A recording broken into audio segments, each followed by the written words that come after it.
Welcome my dudes to a casted game of Age of Empires 4. We are here in round 1 of the Road to Wololo June monthly finals, and this is a best of 5 versus 3DB and HuT. So, spawning in the west side of the map here, we have 3DB in the colour blue, who's going to be playing the Abbasid Dynasty. And over here, in the east side of the map, we have HuT in the colour red, who is also playing the Abbasid Dynasty. So we have a bit of a Abbasid mirror right here. So we've really got to be paying attention to their build orders here to see where the differences are, as this is a mirror, every little difference counts. And we also notice an immediate difference here in builds. So we can see B going for the sheep immediately, 7 villagers on sheep over there, whereas HuT has got 7 villagers on berries. So very interesting that B has decided not to go for the berries, as this is what we usually see most Abbasid and Delhi players go for, as they've got the improved gather rate on berries, and also they get an extra 250 berry food on each berry. So very interesting. So I do see a benefit from B doing this. He gets to save on a bit of wood, which means he can drop his House of Wisdom and get a lumber camp down without having to either get an age 1 lumber camp down and chop for the House of Wisdom, and so he can get the mill, whereas HuT is going to have to either drop down an age 1 lumber camp and chop for the House of Wisdom, or get the House of Wisdom and then have to long distance chop. So we'll have to see what the differences is there. But if B is put under pressure by HuT, he's going to find it quite tricky to gather up these berries, as he'll have no sheep left. So that's a benefit for HuT. You can see he's got some sheep already underneath that town centre. Both are on 3 gold already. You can see the House of Wisdom now coming down for HuT. So let's take a look at HuT's perspective. He's gathering up a lot of sheep. He's on 2 scouts at the moment. Whereas B, he's only gone for 1 scout. Interesting. So I find this quite odd. B's decided to go for the sheep, eating the sheep, but he's only gone for 1 scout, meaning HuT is going to have the sheep advantage. You can see there he's got 6 here and another 6 here, whereas for B he's only got 2. So we're going to have to keep an eye on that. But B is going to have these berries he can gather up. But then again, if this is under pressure, then that could be pretty bad for B. But we now see B is aging up. He's going up with the economic wing, which is pretty standard. And we can see the same here for HuT. So you can see B has actually aged up a little bit earlier than HuT, and that's probably down to how he doesn't have to chop for that House of Wisdom. So very interesting indeed. But pretty similar, as we can see now. B is going on to the berries as he's almost run out of sheep. He's got 1 little sheep under there he can probably use, but we can see HuT has a ton of sheep he has underneath that town centre. Which, in a mirror matchup, you know, the more sheep, the better. Because that means B's going to have to go into a farm transition a little bit earlier. And that means he's going to be set a little bit further behind. We can see here, HuT being a real pain with these 2 scouts onto B's villagers. And we can see that is another reason to go double scout opening. HuT is able to punish these gold villagers here. And this can't be stopped because B decided to only go for 1 opening scout. We can see now B coming back. He's getting that fresh foodstuffs. He's got enough gold. And HuT still not enough gold. But he should be able to get there in time. HuT now moving around. B going onto the stone. Same as HuT. So pretty similar timings there.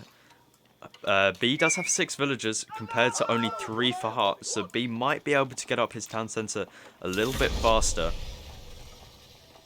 But we can see there, B is already ahead on the wood as well. And the scouts are coming back in to try and punish B even more for only going for 1 scout.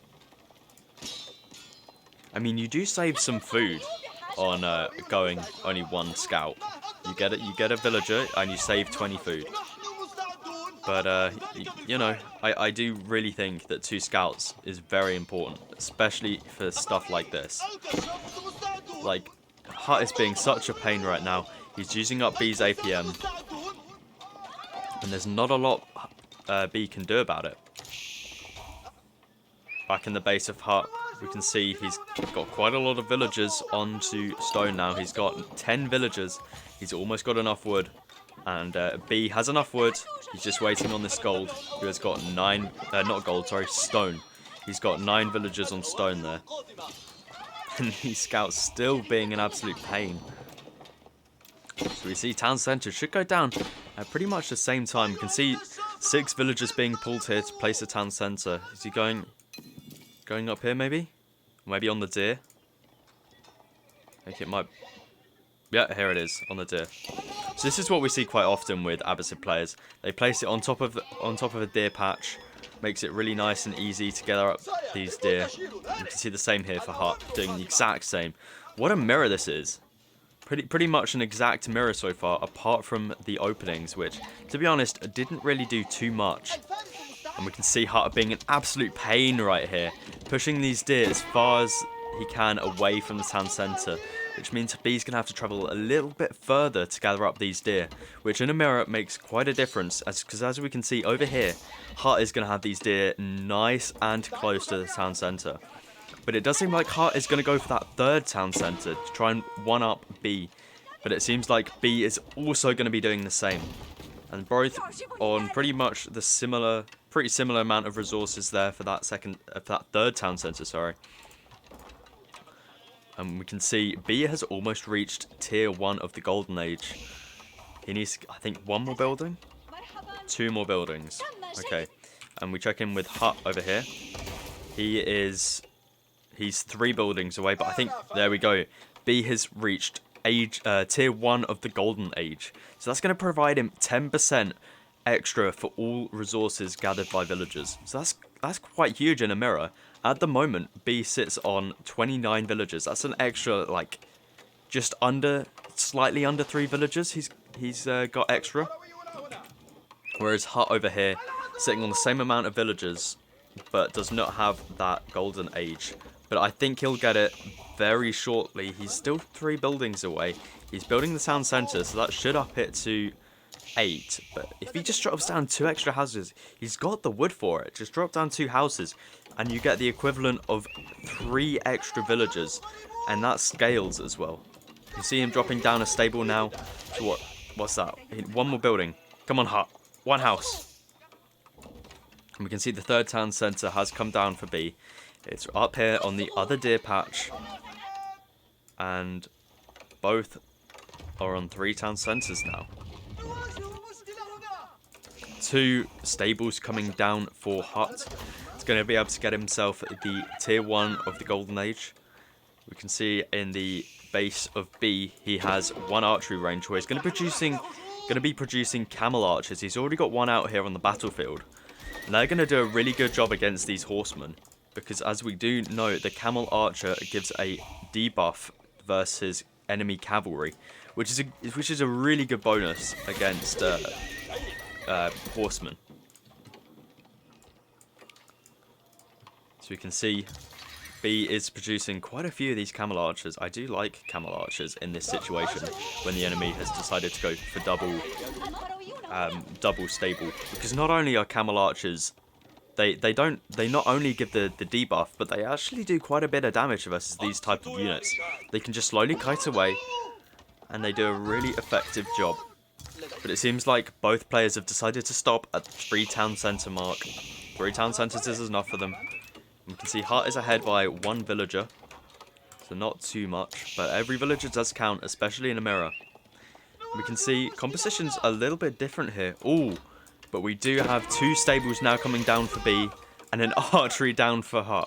Okay, so this is a complete mirror at this point. Both on 2 stables and 1 archery range. Very interesting.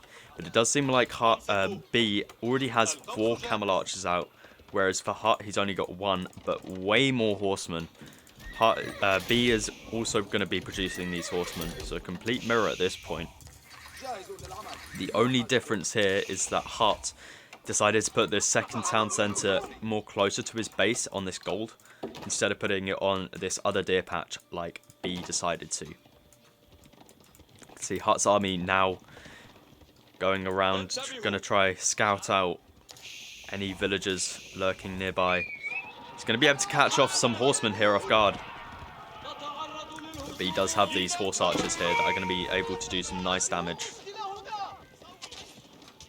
HuT definitely needs to get out some more of these camel archers.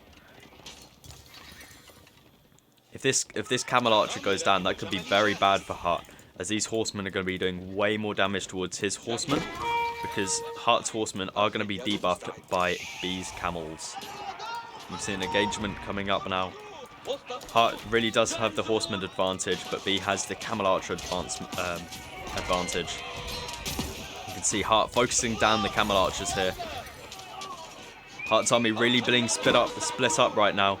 The camel archer is not nearby for the to give the debuff to these to B's horsemen right now. And really not a good engagement there for HuT. He needs to pull these units back, keep them near this camel archer, because this is not going to be an effective trade otherwise. You can see HuT is still ahead by 2 villagers now. HuT really not taking great trades right here. He needs to have this camel archer nearby at all times to try and debuff B's horsemen.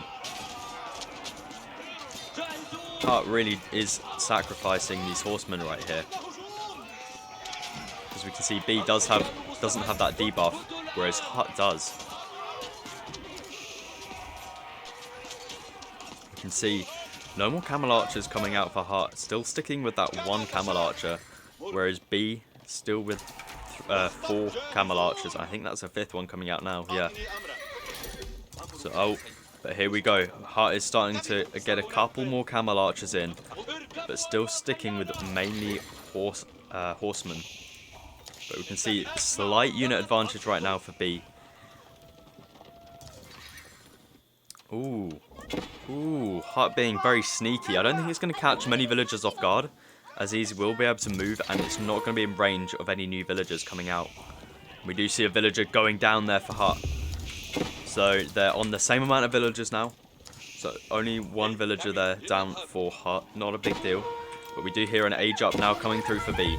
B is going to be clicking up. Let's see what he ages up with.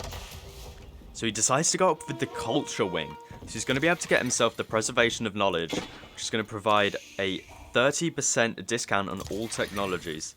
And we can see now these outposts have got arrow slits, and really not going to be able to do a lot here, as B is going to be able to just rally villagers to a different location. Definitely not the best use of villager time resources here for HuT. Maybe it's just buying him some time. Maybe that's what he thought, because HuT is now going to be pushing out with his force to try maybe catch some of these villagers off guard while the horsemen are out destroying these outposts. Because B does need to be careful. He's got 16 villagers here and only 1 outpost. B needs to be really careful at this point. Some villagers are going to be going down here. But just remember, these are horsemen. They're not going to be doing a ton of damage to villagers, unlike knights. We can see the villager lead goes back over to HuT by 2 villagers. But look at this massive horseman for B. Really has the military lead right now. 7 horse archers. Camel archers and 27 horsemen, whereas for HuT, he's only got 15 horsemen and 3 camel archers. So HuT needs to be careful when he's engaging. He can take small fights like this, but he cannot take a big engagement versus this army.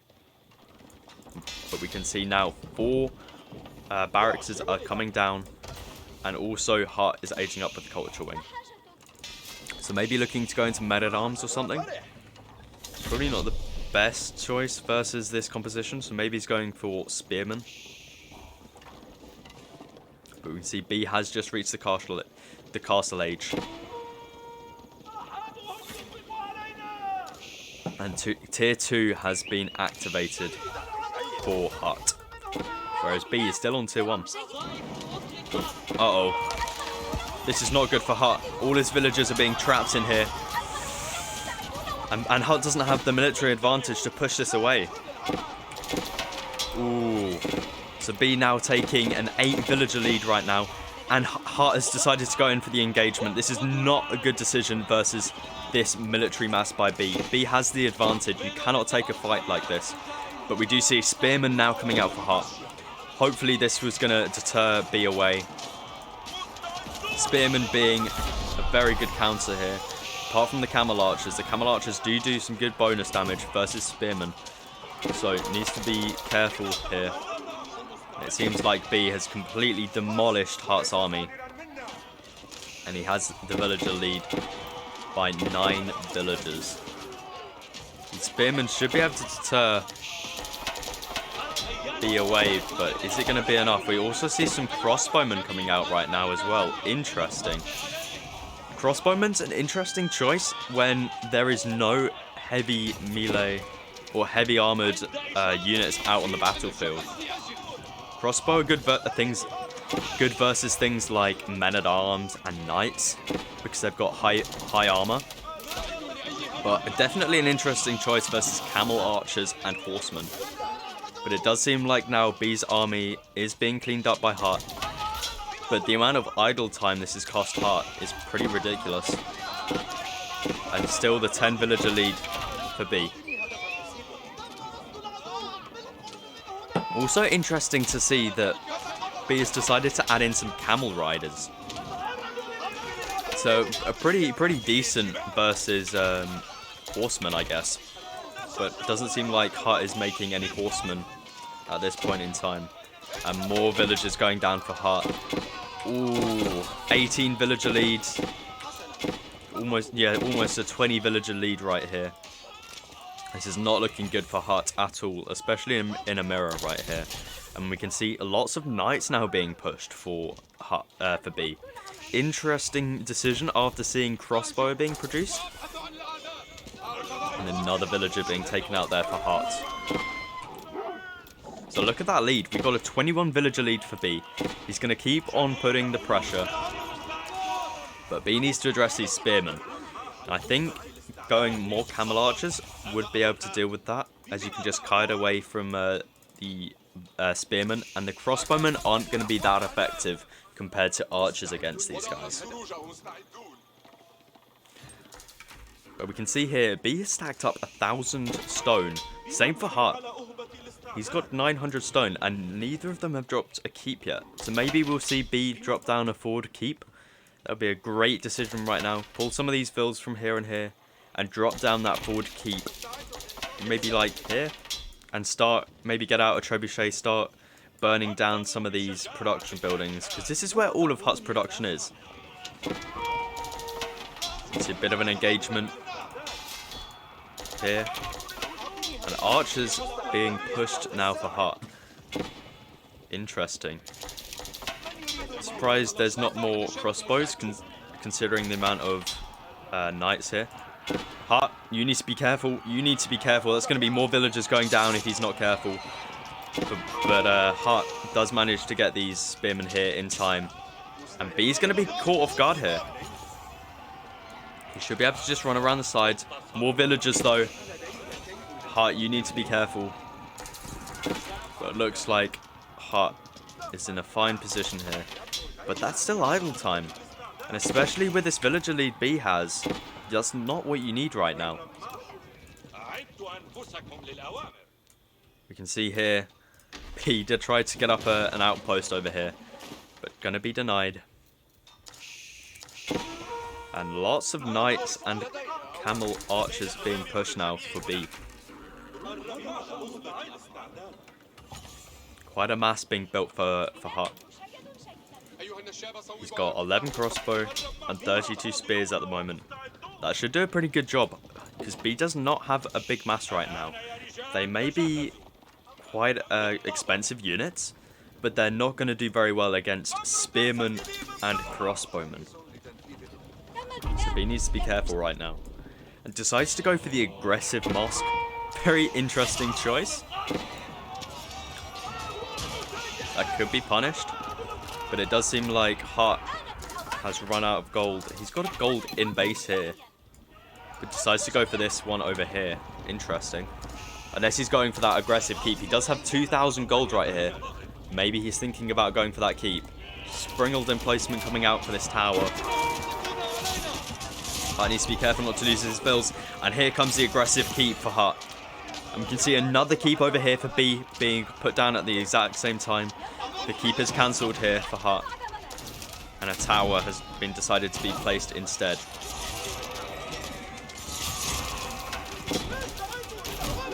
Another tower being put down here. It does seem like HuT's making some good ground. These camel archers aren't the best versus this composition. Because HuT's got a good amount of crossbowmen. Oh, and a massive Vil pool now for B. He's got the advantage. He's got over a 40 Vil advantage. He can afford pulling Vils right now to do damage to this keep. Is B going to be able to clean this up? If this keep goes down, B is going to be in some serious trouble. So HuT needs to make sure this is up. He's got 16 villagers building this keep. I think it's going to go up. That's going to go up. B, this is not looking good. He may have this big military here and villagers burning it down, but it's not going to be enough. 15 vills now inside of this keep is going to be doing some major damage to these vills. B is only now 20 vills ahead, but it's still considerable. But HuT has a good forward point now, and he can start to build up this mass again, sending all of these units from the other side of the map. I'm going to be going for a second keep right now by this siege workshop, and B already has a counterweight trebuchet out. This is going to be doing some serious damage to this keep. Okay, so HuT didn't waste too much stone there. That could have been really bad. That could have been 800 stone down the drain.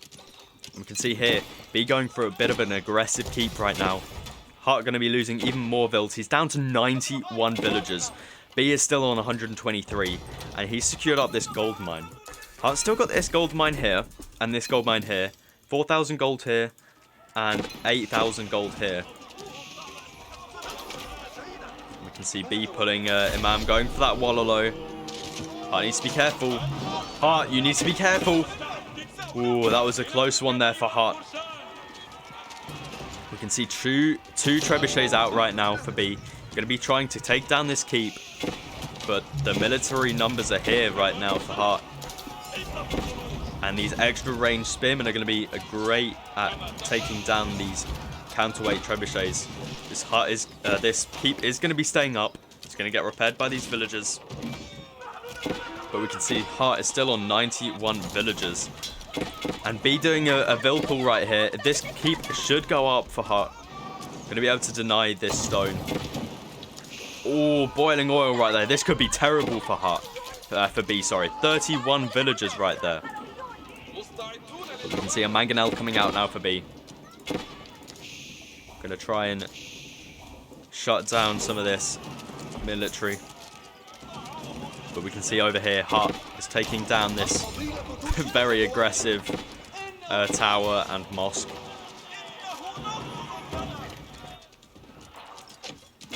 This keep's done a great job. It just denies all of these production buildings from being able to be used. We do see two more traction trebuchet, counterweight trebuchets are in queue for B. Really wants to try and take down this keep. This keep is not good for B at all right now. Fortunately, the mosque does go down for B. Going to be learning his lesson that mosques are not a good aggressive building. See, B now putting down another keep in base. He's still got this one up here. So B really been mining a lots of gold. HuT can also place down another keep, so maybe he wants to try and deny some of these resources. Probably wants to build it up here on this 8,000 gold mine. He really needs that, as B is denied from this one at the moment. Villagers are back on the keep, repairing it up. We can see Springalds now being built for HuT. He's got two being built right now. Wants to take out these trebuchets and mangonel. That third one being built. This is what's great about HuT's composition right now. He can afford to build these things on the battlefield for this siege. A fourth one coming down. Whereas for B, he cannot do that, as he has got riders. He's got camels here and knights, which cannot build siege on the battlefield. So he has to get it from these siege workshops, which he's got 2 over here and 1 here. So that's great for HuT. He's able to build lots of springles without having to invest into those siege workshops like B does. You can see these springles are going to be able to take out trebuchets here. Oh, that's a lot of damage. That's a lot of damage. 2 mangonels out for B. Going to be taking care of these crossbow and spears, as keep doing lots of damage as well. But he needs to get the springles in placement in this keep, doing lots of damage, and all 3 trebuchets are still here. This keep is going to be going down very shortly if HuT does not address this problem. Let's take a look at build count. HuT's still not above 100 builds. He's on 98, whereas B is on 140. Although he is losing lots of builds over here on this gold. But he does have a gold down here, so he can still gather from that. But 3 trebuchets out, destroying this keep. This keep is going to be going down if no push is made by HuT. I think this one will be going down. Yeah, there it goes. HuT needs to push in now, otherwise B's going to get map control. He's going to secure up all of this. He's going to be able to take down this keep, and this gold will be going the way of B. So this push needs to work. This is HuT's last opportunity because B does have the villager lead. He's ahead by 40 builds. He's been ahead for a long, long time. HuT, you need to bring forward these spearmen. Oh, lots of damage being done there. How many mangonels out are for B? 2 mangonels, springles, and trebuchets. And HuT is going to be pushed away. This is not looking good for HuT right now. He's been on the aggressive for a long time and it has not worked out. And it means B is going to be able to push out. He's going to be able to destroy this keep. And then all the gold on the map is going to be secured by B, apart from this gold up here. But that shouldn't be too difficult for B to then take afterwards. And then HuT is in some deep, deep trouble. A real siege mass starting to mass up for B. He's got the counterweight trebuchets. He's got the mangonels. He's got the springles. And more villagers going down for HuT. HuT back on 91 villagers. Seems he's been stuck on that number for pretty much the whole game. Whereas B still on 134. He's going to be taking down this town centre. But I mean, does it matter? B's on 134 villagers and he's still got 2 other town centres. Taking down this town centre really doesn't do a lot. Especially when you're putting yourself in this risky position where B can just swoop in and take care of your army. This is not good for HuT at all. He's going to sack all of his army right here. This keeper is still up for HuT, but that's going to be going down very shortly if he's not careful. As we can see, the trebuchets are out here. And this army being completely wiped for HuT. Fortunately, the town centre's not even going to go down. There's 2 villagers here. So that was really a terrible engagement right there for HuT. He does have another smaller army here. He's got a battering ram, some crossbows, and a few spears. I think he's going to be trying to take care of this keep. We can see B being super sneaky, taking this gold mine for himself. I think this is what HuT really wants to take. We can see a defensive keep coming down for B on this gold mine. And then HuT's going to have no gold. And this is the last gold he has secure. What he's going to have secure in a minute. But at that point, I think it's too late. HuT's going to have so much gold secured. If this is all he has, that's not going to be good. Especially when B is pushing out these food and wood units. He's going to be spending all that gold into siege. And HuT isn't going to have enough gold to invest in springles. I think B is just going to be able to roll over HuT at this point. He has the map control. He still has the villager lead. Let's take a look at... Yeah, HuT's still not gone over 100. I don't think he's gone above 100 this whole game. Whereas B has been very happily above 130. Pretty much the majority of this. We We can see another defensive keep coming down, or not a defensive, aggressive keep for B here. And more villagers being caught off guard, trying to gather up this wood. 18 villagers being pulled here for B, going up with this keep. He could probably push this even a bit further if he wanted to, but playing it safe. Where are these trebuchets? Ah, here they are. He needs to pull these trebuchets. We see 2 Springalds out for HuT. He's built up quite a big mass of horsemen right here. Is that going to be enough, especially versus a mass of camel archers? I don't think it is. This keeper's down as well. This is not a good engagement. He's not got the right composition right here. Villagers hop inside of this keep as well. They're going to be peppering down these crossbowmen. Trebuchets are still behind this, burning down production. Springalds have destroyed the siege for HuT. And I wouldn't be surprised if game gets called any second now. And there it is, game is called. So there we go, the first game goes the way of B. If you did enjoy this, then please do feel free to leave a like, and I'll catch you guys in the next game.